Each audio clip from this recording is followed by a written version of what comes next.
Welcome back to the Changeover, everyone. I'm Arthur Vance, and I have just managed to knock a full glass of iced tea directly onto my legal pad. It is truly a gift, Arthur. You haven't even introduced the panel yet. Grab a towel, mate. We are rolling. Let it soak in, Arthur. Maybe the running ink will form a more compelling narrative for today's show. Or perhaps it will simply short-circuit the mixing board. I'd suggest moving the microphone cord. I'm moving it. Look, before I destroy the studio entirely, I need to remind everyone that we are proudly powered by SecondServeAces.com. Where the tactical analysis is, thankfully, waterproof. Exactly. If you want real, data-driven breakdowns of the tour, go to SecondServeAces.com. Now let me just slide these soggy notes to the side. You never read them anyway. I must say, sitting in this damp, chaotic studio is quite a stark contrast to where I was 48 hours ago. Ah, yes. Julian descends from the California desert to mingle with us commoners. We know you were at Indian Wells, Julian.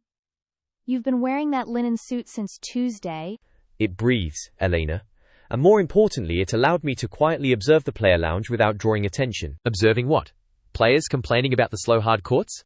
Actually, I spent an hour lingering near the stringers' desk on Thursday afternoon. Oh, the inner sanctum. Who did you see? I won't name names, but a rather prominent top 5 players coach was having an absolute meltdown over natural gut. Let me guess. The dry desert air was sucking the moisture out of the strings. Precisely. They were terrified the tension was dropping too fast before a night session. I have been saying this for years. You cannot just walk around with unprotected rackets in that climate. Or, and hear me out, Arthur, you just hit the ball with better footwork. Footwork doesn't change the coefficient of friction on the string bed, Leo. It changes your contact point. If your legs are under you, you make the adjustment. Physics doesn't care about your squats, Leo. If the strings are dead, the ball flies. Well, speaking of the ball flying, we should probably talk about the women's final. Sabalenka and Rybakina. Blanted frames. It is absolute madness, Julian. Arthur, mate. The tension loss is real, Leo. You cannot just ignore the physics of the desert air. Well, the physics of the tour certainly claimed a rather significant victim this week, unprotected strings or not. Yeah, let's pivot from Arthur's stringing manifesto. It was just a cautionary tale. We need to talk about Novak Djokovic. Right. Officially out of the Miami Open. Right shoulder injury. Exactly. And this isn't just a skipped tournament, it has massive historical implications. The Agassi record. 6 Miami titles. They are currently tied. It really makes you wonder if some records are just protected by the tennis gods. I don't think the tennis gods inflamed his rotator cuff, Arthur. When I was in the inner sanctum at that live event last week, there were already whispers. Wait, you knew about the shoulder? I heard his team was drastically altering his practice schedule, shortened sessions. That is the first sign. You cut the practice time to save the joint for the match. But it wasn't enough. No. If you looked at the tracking data from his last few matches, his first serve velocity was trending down. Noticeably? About 4 miles per hour on average. But the real tell was the spin rate on his kick serve out wide. Because he couldn't snap up through the ball. Exactly. The mechanics were breaking down. It is fascinating to think about Agassi's dominance in Miami. Key Biscayne back then. Yes. Andre won it 6 times between 1990 and 2003.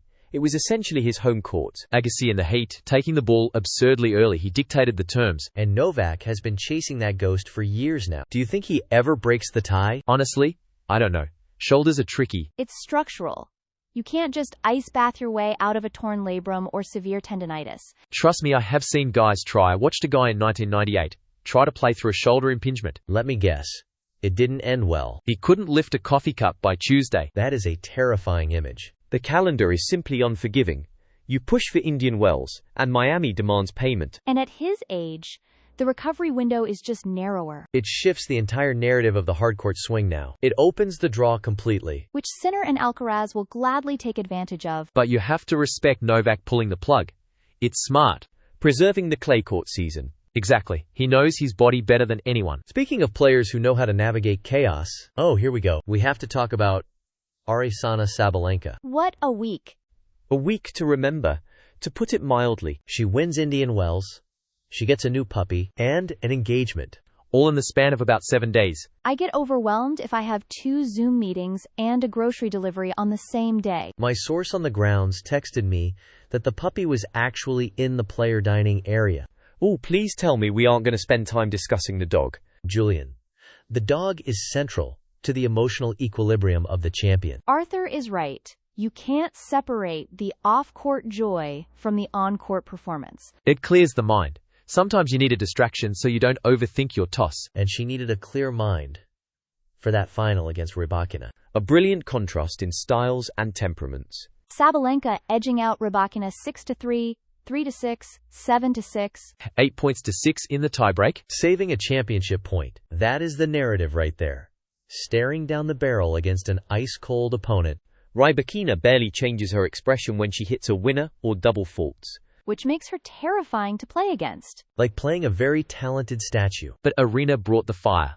She didn't let the stoicism freeze her out. Tactically, that third set was a masterclass in aggressive returning. From both of them, really. Yes, but Sabalenka's second serve held up under the ultimate pressure. Which, historically, has been her Achilles heel. Not anymore. She has completely rebuilt that motion. It is a beautiful thing to watch a player conquer their own demons. If you really want to see how she did it, you should look at the heat maps we just published. This is on secondserveaces.com. Exactly. What makes the platform unique is the AI-driven analysis with real tactical depth. It doesn't just give you the raw numbers. Right. It tracks the placement of Sabalenka's second serve on break points versus game points. I love that feature. You don't even know your login password, Arthur. I have it written on a napkin somewhere in my study. A very secure system. Anyway, the data shows she actually increased her spin rate by 10% when facing match point. That is mental fortitude. Instead of steering the ball, she committed to the swing. She trusted the mechanics. And maybe the puppy gave her perspective. You are really committed to the dog angle. I am just saying, you hit a double fault, you go home, the dog still loves you. That is entirely too philosophical for a third set tiebreak, Arthur. Rybakina had her chances, though. She did. Up 6-5 in the tiebreak. She had the match on her racket. And she hit that forehand just wide. By millimeters. The geometry of that court in Indian Wells is tricky. The ball flies in the day, but at night, it gets heavy. The air thickens.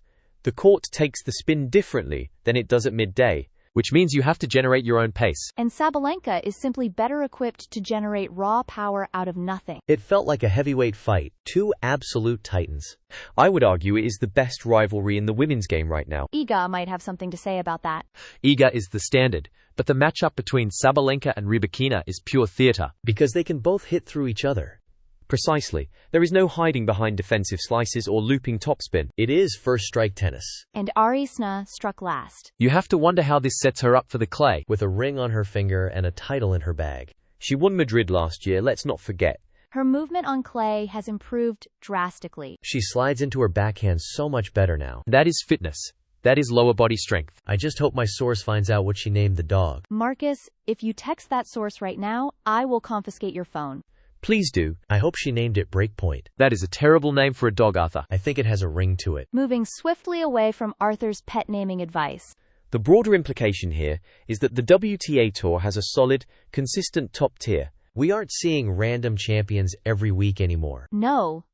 The big titles are being consolidated. Which is exactly what the sport needs to build rivalries. It makes the underdog stories even better when someone finally breaks through. You and your underdogs. But he is right.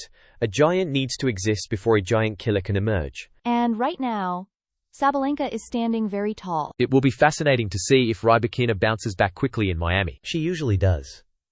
Short memory, like a goldfish. I don't think Elena Rybakina appreciates being compared to a goldfish, Arthur. It was a compliment regarding her mental resilience. I am sure she will be thrilled. The physical turnaround is the real challenge. 3-hour final in the desert, then a flight to Florida. Different humidity, different ball speed. And the media obligations. Which brings us back to Djokovic. Full circle. He avoids that transition entirely. By force, not by choice. Still, it might extend his season. If the shoulder heals. That is the million-dollar question. I still think it comes down to the string tension. Arthur, I swear to you, let him have his theories, Leo. It keeps him occupied. Right, so putting Arthur's string theories aside for a second. Please. Let's look at what actually happened on the court this weekend. Starting with that semi-final. Medvedev and Alcaraz. Exactly. A 3-6, 6-7 victory for Daniel. Which completely derailed the narrative everyone was writing. Everyone except Daniel, I suppose. The guy is a wall, Arthur. A stubborn, brilliant wall. But Alcaraz was supposed to cruise. The script was set for him to dominate the desert. The data from my Discord server showed Carlos's forehand errors spiked by 20% in that second set. Because he was gassed, Elena. You don't need a spreadsheet to see heavy legs. Actually, Leo, I have to interject here. Go ahead, Professor. Since I was just out there in California. Here we go. The academic field trip. It was a legitimate historical research visit, Marcus. But I was standing near the practice courts on Thursday. Taking notes on the geometry of the baseline? No doubt. Observing the footwork, yes. And Alcaraz looked visibly frustrated during his drills. Frustrated how? Ferrero was stopping the session every 5 minutes. The timing was just off. I heard whispers about that. An agent texted me saying Carlos was struggling to adjust to the ball weight. It's the desert air. It dries out the felt. The ball flies. Which brings me back to the string tension. Arthur? No. I'm just saying, if the ball is flying, you need more control. It's a philosophical balance of power. It's not philosophy, mate. It's biomechanics. Whatever it was, Medvedev exploited it. He stepped in closer on the second serve returns. It was subtle, but effective. Taking away the angles. A classic constriction tactic. And he made Alcaraz play that extra ball every single rally. I tried to explain the beauty of that extra ball to a guy at my local club yesterday. Let me guess? He walked away? I was drawing the court positioning in the clay with my racket frame. He just sighed and went to the clubhouse. I'm with the club player on this one. Back in the 80s, if you drew on the court, you'd get a ball hit at your head. The point remains, Medvedev's tactical discipline in that semi-final was extraordinary. Right, but it cost him. Massively. He emptied the tank to flip the narrative against Alcaraz, only to run straight into Sinner. And Sinner is not the guy you want to play when your legs are full of lactic acid. Jannik Sinner. The man who feels no pressure. 2 tiebreaks. 7-6. 7-6. 8-6 and 7-4 in those breakers, to be exact. It's ruthless. Sinner just absorbs the drama and spits out winners. If you look at the rally lengths, which I pulled from secondserveaces.com earlier, here comes the data. It's good data, Marcus. Their AI-driven analysis provides real tactical depth, unlike the broadcast graphics. It is a solid tool, I'll give you that. The analysis showed Sinner was dictating the baseline exchanges.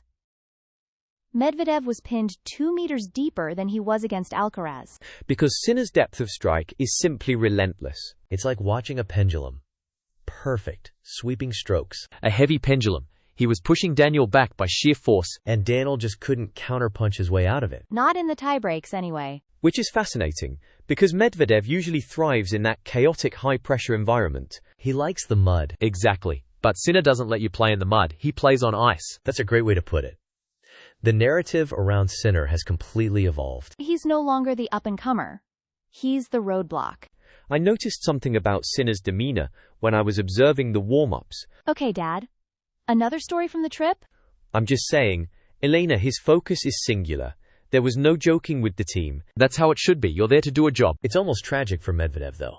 To play that beautiful match against Alcaraz and walk away with the runner-up plate. Nobody in his camp even whispering during that session. Total silence. Creepy. Methodical, Marcus.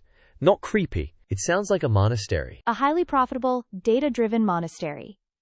And speaking of data, a quick reminder that this segment of the Changeover is powered by secondserveaces.com. That's exactly how you win Indian Wells, Elena. You don't get distracted.